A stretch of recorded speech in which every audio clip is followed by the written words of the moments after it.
Broadcasting from the business capital of the world, this is the Podcast Business News Network. And welcome back, everyone. What a career. What a history this gentleman has had. 60-plus year veteran across multiple career fields, the majority of them involving science and technology. As a matter of fact, he was, if I do have this correct, the first Afro-American to receive a degree at Caltech. And that's just the beginning of everything that has gone on in his life, and right down to Silicon Valley and so much more. He's back with us. Grant D. Venerable is on the program. Grant, welcome. How are you doing today? Thank you, Stephen. So last time we got together, last couple of times, we were talking about your memoir and the prequel to that. What basically kind of, shall we say, fueled the memoir? Where do you want to pick up today? I want to pick up from 1999 when I moved to the residency I now have in Georgia. It's in North Georgia, just south of Atlanta. And it's an essay I reflected on, and it's based on a true, if apocryphal, tale among longtime porch sitters, people who sit on porches. That's very popular in the South and the Midwest. But I want to talk about the founding members of Eden's heavenly court, Elohim, Jehovah, James, and John. As we look in on them, they are seated on the great porch of the Garden of Eden in quiet reflection while watching events unfold on distant earth after the fall of man and the abrupt departure of Adam and Eve from Eden's paradise. That's quite an interesting start, I think, for getting into our technological, secular era of today. Now getting back to Eden, the Eden Quartet noted many things concerning humankind's difficult transition, including heroic projects for survival and procreation of progeny. They note humanity's triumphs and errors during the development of agriculture, science, the civilized state, law, and government. And of course, state and government are different. You can't see a state. The state has no material form. That's the role of government, is to give the state a material manifestation.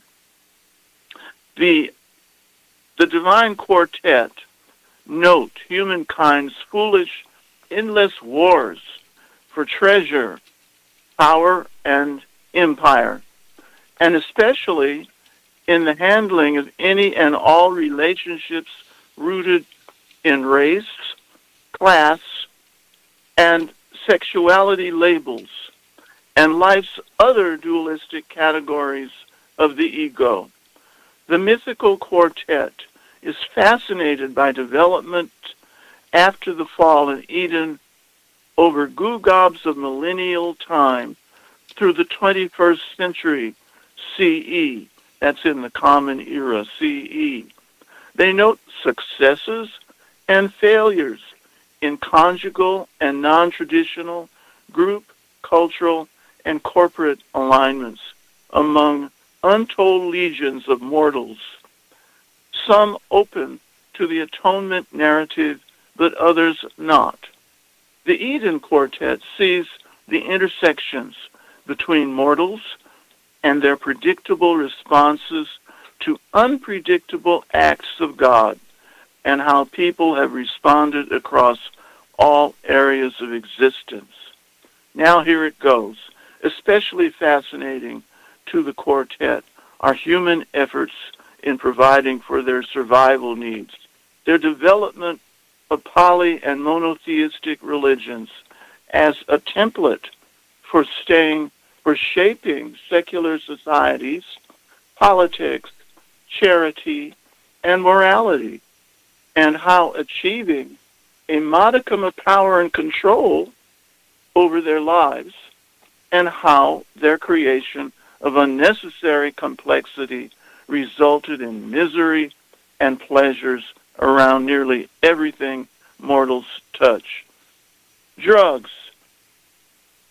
unseemly entertainments, and potent technologies were a hoped-for panacea to address the most vexing challenges, but even they led unwittingly to far greater complexity and finally chaos at the end of the day. In response, mortals depend upon not themselves, but their leaders and secular heroes to save them, while blissfully ignoring how social media, among other distractions, have led to mental health issues, physical ills, and disease. Attempts to address challenges posed by increasing complications and complexities resulted in unseemly behaviors and legislative actions, culminating in even more complexity, complication, and misery, especially in education and healthcare. This outcome comes to my field of study, chemical physics, but this outcome was anticipated by the insights of 19th century chemical physicist Ludwig Boltzmann and his equation for predicting entropy, that is, chaos.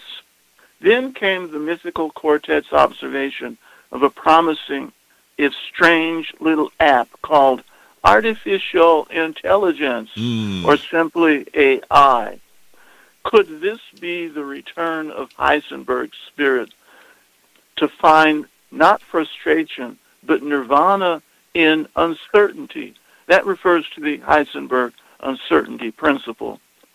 In the early 21st century, AI promised both revolution and redemption, but every revolution brings the seeds of destruction as well, thus revealing the double shadow in the dual human experience.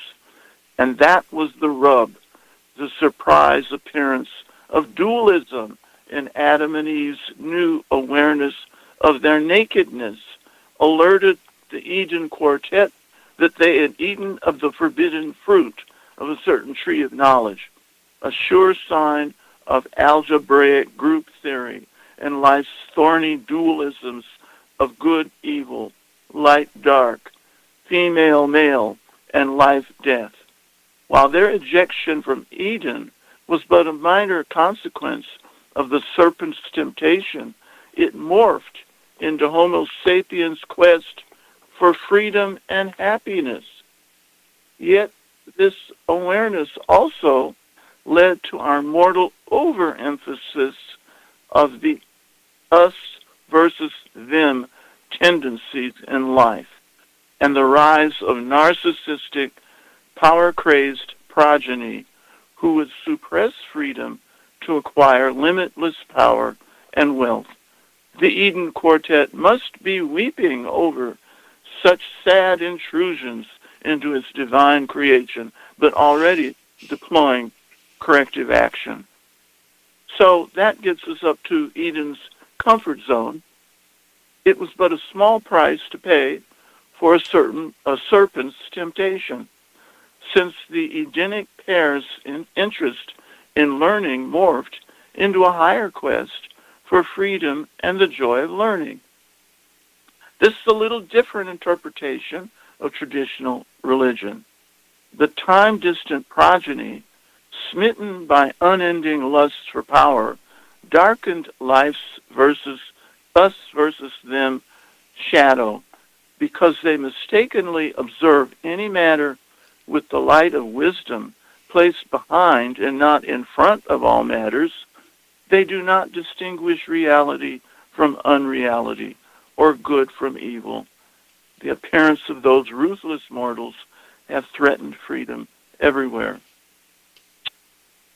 So my 4-volume illustrated work begins and ends with the Alpha and Omega, first, last theme all the text material in between the first and last paragraphs describes his own journey of paradoxical crises that would have tried the patience of Job. Yet the author recognizes he has enjoyed success and joy perhaps beyond what any mortal has any right to expect.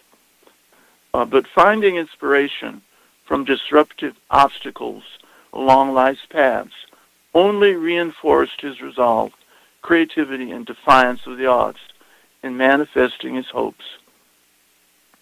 And that's where my father entered, and he was born in 1904, and got himself into Caltech. This was against a background of grandparents who were servants in servitude in western Missouri. There were many significant ancestors such as that.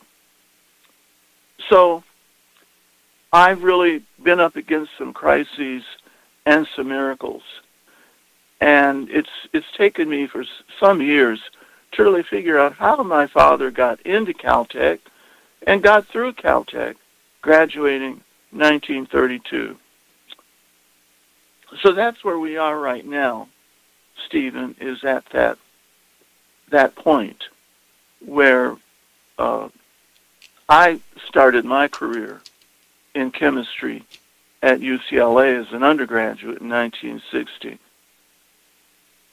So here we are. I'm glad we went down this road to learn your beginnings and also your father's. And AI was on my mind today as something we might even just jump into. And then you mentioned it. What is your personal feeling? What does your gut, your intuition tell you about AI and how it's being used now? My intuition is that AI is a more sophisticated reappearance of what we've been working on. The first time that one could use a spreadsheet and search for interesting data points that you couldn't calculate quickly by hand. And I guess my dad used AI with his hand-cranked calculators to do very sophisticated multiplication and division and summation. And it had evolved with the help of the chip and the microcomputer into something where a machine did all that more easily. But yet and still, AI has not really made a quantum leap in intelligence. It's enabled maybe people like students to do things more easily. And so teachers, professors cannot tell easily if a student has cheated on an assignment and just called up an AI to make an interpretation of what he had to do to answer a question. And so that became an issue. There really isn't one if the professors don't want it to be. They have to redefine what students need to learn. And then ask, what do we do? They can't make AI go away. But there's still greater things ahead. And those are going to be related to the Venn matrix of the system. It's in the area of what we call fuzzy logic. Fuzzy logic is not a crisp either or, yes or no, 1 or 0. But there's a lot of fuzziness in between of maybe or might be. But we're kind of getting fuzziness pushed at us in the news media because they're making things fuzzy. They're asking questions that only has fuzzy answers. And that's where we get back to what we talked about with polls. And now there's an election coming up. They're talking about, there's a horse race. People are tied. People are neck and neck. But that's all a fuzzy illusion because there's no race yet. Right. Yeah. Until there's a darned election. Exactly. So that's a great point. It is fuzzy. That whole situation. Everybody's doing polls. It's what is it? Yogi Berra said it's not over till it's over. That's right. It's not the actual. Right. It's not the actual data. It's the assumption of ethically when we look at AI Grant. What's Right. your feelings on that? Ethically, there's nothing we can do to stop it or prevent it. Ethically, we can get close to our own ethical ideals, get back to them, and ask serious questions that the rabbinical Jews have developed over the centuries that started scientific reasoning in the first place. And so the media haven't even learned how to use Talmudic reasoning. They just ask, well, what is the balanced view? So you ask someone that has opposite views. That's supposed to be balanced. Now they get stuck in the weeds of what I call metrics and finite stuff, and they lose track of the universals, which is what this memoir grapples with, and how I use a developing knowledge of universal ideas to develop my own metrics and my own finite knowledge about how to survive in a recession or a depression, which is what I was doing in the 1980s, having been kicked out of my very nice job for being too far ahead of the game in teaching chemistry. So 30 years later, I was on track, and the education field really got hit by a recession because professors had got so specialized in whatever their field is, there was no understanding of universals and how anything could relate to anything else. So there I was serving wine in the wine country to make $5 an hour and to make a few ends meet until I was able to write my book, Paradox of the Silicon Savior, and get myself back into the university. Now, there's a lot of psychology in all that needs looking at. Wow. I kind of felt that the AI question I gave you, I felt you were going to go in that direction. My personal opinion is it can be abused, but the benefits are so amazing. I was with a couple of guys over the weekend, and we're just building out a studio here in this facility, and they took a look at a picture of a TV monitor on a wall, and we were wondering if it was kind of the same size on the wall here. And just using AI, can you please give me an estimate based on everything in the room what the size of that screen is? And within a couple of inches, it had the answer. There's so many things that can be done that I think we don't realize. Let's go back to that point where you were no longer in that field, in that profession, and you had to pivot in another direction temporarily, as you said, to make ends meet. For somebody of your stature and history, how did that feel? Was it a feeling of defeat? Was it a feeling of, hey, just at first? Yes, okay. At first, it's like, I'm being dissed here. I have this University of Chicago PhD that hardly anybody has, certainly not of my ethnic demography, and yet I'm being told I'm no longer needed at this particular university. But there were some other things behind the scenes going on. Mm-hmm. What I was doing was a threat to certain people of other groups than myself who saw their jobs threatened. And I wound up in Silicon Valley industry by talking about how I taught calculations in chemistry in the university and how it could be applied directly to manufacturing chips, computer chips, better. And I caught the attention of one gentleman at one of the top Valley companies who said, let's get you in here to become an internal consultant to our systems designers, our hardware and software designers. That's what I did for 3 years until I got hit by a layoff that hit my whole department. But that led to other things. But it was through, well, let me just segue. Professors can use AI without fear if they told the students to use AI shamelessly to complete an assignment, a calculation, an essay, a study, but they had to show how they used it. Sure. That's where the learning comes from. That is lasting, long-lasting, that they can apply to other things. But professors are not used to doing that. How do you grade it? They have to figure out a way to grade it. And you also have to check. You know, there has to be some kind of checks and balances because every student will be walking in there with AI-generated answers. When you left that position, and you can pick any of them, you identified that you felt defeated, and understandably so. Deep down inside, did you have a feeling of it's going to be okay?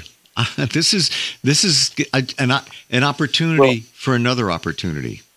Stephen, it did, and it took a lot of meditation. You can call it metaphysical, spiritual, or whatever you want to call it. I had to go deep into myself and tap that part of my being that knows that I will come out okay at the end of the day. And I came out better than okay. It's like life started suddenly one day in the new direction. I just had to be patient enough to wait. You know, we started today with you mentioning people on porches. And right away I got the visual, kind of a thing down south. I have to tell you, in the past, when I would see people, you know, down south, I'm driving through, and they're sitting on the porch, I'm thinking to myself, what are they doing? Like, what? This is it? That's all? You're just sitting there? What are you doing? Now, Grant, I look at it, and I say to myself, I envy them in that there's reflection, they're taking time, they're thinking, they're at one with nature, they're grounded. Right. There's a lot of value there. I don't think we see. That's right. Yeah. That's who my mother's parents, my grandparents were, who were farmers in Kansas. And by the time they got to L.A., they sat on their porches in the day and watched what was happening on the street. They would talk. Just what you said. They would reflect. Yeah. I believe that we don't do that because we're rushing around. We got everything going on. And I understand why, you know, with the way life is now. But it is essential in my journey. And it sounds like you figured this out a long time ago. Took me only in the last couple of years to figure it out. That if you want to call it downtime, is really uptime in terms of right? You're so right. Yeah. Well, my really grandparents were the acid tests. They lived into their 80s and 90s. In the 1960s. Yep. I totally get it. We're out of time. Wonderful talking with you today, Grant. The memoir and all of the books that you've worked on. Can we find all of that on Amazon? You could find it really by Googling Grant D. Venerable II. And you'll also find stuff on my father because he has the same name. Yep. But my writings are out there. Footprints in the Chaotic Unknown is my opus magnum. And that's out there now in 4 volumes of ebooks. And it addresses the challenges we're dealing with. In fact, I predicted that the election would be down to one candidate by this time. Wow. I didn't know who. I don't mean to cut you off, but maybe next time we get together, we can look a little deeper at that. Yeah. Interesting. We could do that, yeah. Grant, always great having you on here. Venerable is spelled Venerable. He is our Yep. He's our professional of the year, and appreciate you and always love talking with you. Thanks again. Yes, indeed.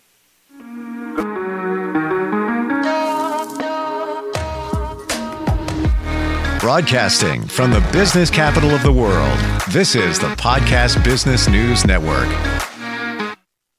Adopt US Kids presents Multiple Choice Parenting. Your daughter just had her first breakup. Do you A, put yourself in her shoes? How could he do this to you? And for Sheila, she has split ends. B. Console her. Oh, sweetie, this is going to happen a lot. 4, maybe 5 more times before you get married. C. Take charge. Got to get this all straightened out. Give a little talking to, man to man, mano a mano. Hey, Steve! Is now a good time? No? Okay, no problem. Bye. Or D. Help her find a new boyfriend. I know a great place to meet boys. The internet. Nice, single boys. Never mind. How about some ice cream? As a parent, there are no perfect answers. But you don't have to be perfect to be a perfect parent. Thousands of teens in foster care will love you just the same.